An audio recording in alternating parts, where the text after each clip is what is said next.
दौंड तालुक्यातील नांदूर ग्रामपंचायतीच्या सरपंच निवडणुकीत मोठी राजकीय उलथापालट पाहायला मिळालेली आहे।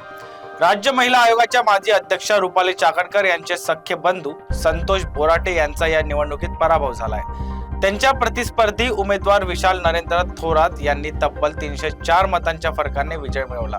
संतोष बोराटे यांच्या कार्यपद्धतीबाबत मतदारांमध्ये नाराजी होती, त्यामुळेच त्यांना या पराभवाचा सामना करावा लागल्याची चर्चा सध्या तालुक्यात रंगली आहे। दौंड तालुक्यातील नांदूर ग्रामपंचायतीच्या सरपंच निवडणुकीत एक मोठी राजकीय घडामोड समोर आली आहे। राज्य महिला आयोगाच्या माजी अध्यक्षा रुपाली चाकणकर यांचे सख्खे बंधू संतोष बोराटे यांना या निवडणुकीत पराभवाचा धक्का बसलाय।